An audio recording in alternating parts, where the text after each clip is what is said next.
Good afternoon, everyone, and thank you for having me here again. It's my second edition, and I have brought just 3 slides that I want to just walk with you in the next 5 minutes. So, I come from the banking and the finance industry, so I only kind of can speak about finance. That's my field of expertise. Now, for some, I shock them with this slide, for some not. But before I carry on this slide, it's just I can tell you it's a slide that comes from the B20. So what's the B20? So most of you know the G20. So the G20 is taking place for the first time ever on the African continent this year under the presidency of South Africa. And within the G20, so you have the B20, which is the Business 20, meaning all the business issues are being discussed within that group. And lucky for us, the Brussels Africa Hub is a member of the B20, and I'm sitting there as the president of Brussels Africa Hub. I'm representing our organization. And yesterday we had our first meeting. So within that group, you have all the G20 members represented. And one of striking slide that just now I ask you to look to, the other side at the left, on your right side, so the right side of the screen, so that graph, so especially with a focus on the red bar. What does that red bar mean? It means actually today infrastructure investment on the African continent is peanuts. That's what that red bar tells you. When we talk about agriculture, when we talk about, let's say, industrialization, etc., it requires infrastructure. And infrastructure investment today, as you can see, per capita investment in Africa is below $2,000.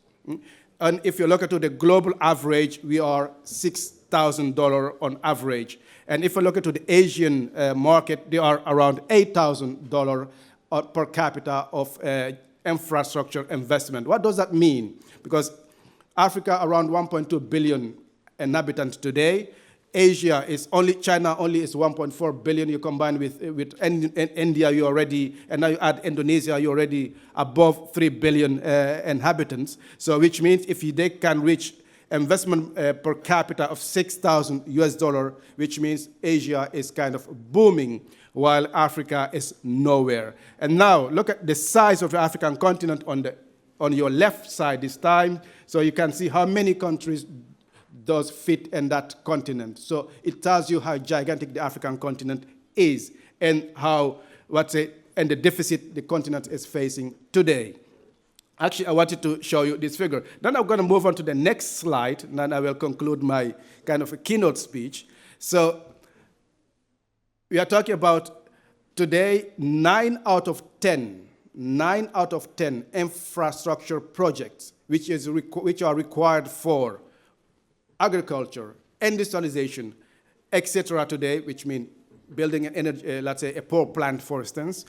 9 out of 10 of those projects, they never see the daylight on the African continent. So, and you see, let's say 8% of them drops between sourcing of the project to kind of obtaining approval and engaging with the stakeholder. 8% of those projects drops at that period, so they die.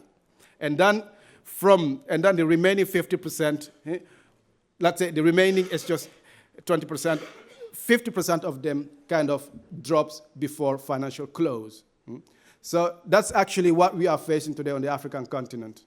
So we need to find a solution about that. And the solution is it has to come within the African continent. So don't look outside the African continent to find a solution. It's within the African continent. So no one to blame here, and I do not aim to blame no one at all. So, but I would like to add one element maybe for you, all of you here, to reflect on, is the global financial architecture. Because in order to do all those projects, you need a lot of funding, a lot of it. Today, $3 trillion is dedicated to infrastructure funding, and as I in my previous slide, peanuts of that is finding its way on the African continent. But the global financial infrastructure is structured as such. It's almost impossible today to arrive to a financial close for a project on the African continent. So maybe that's what we try within the G20, within the B20, to address. To say, okay, if we take either the multilateral development financial institutions, we in the IMF, the World Bank, that's number one, but you have another institution as well called the OECD. The OECD is located in Paris. Today, the whole banking system is relied on, let's say, only 38 countries, by the way, is a member of the OECD, and now the entire regulation of the financial system is based on the need of those 38 countries. And one country understood that very well, that's China, because China is not a member of the OECD. So what China did, they built their own financial architecture. So the question to reflect on, do we need multiple financial architecture around the globe, or should we sit around the table as grown-up people and discuss how to readjust the existing and let's say, architecture and make sure it benefits the entire humanity? That's kind of my conclusion. I hope the panel here, they have enough elements to discuss, and I will close my keynote on this note. Thank you very much.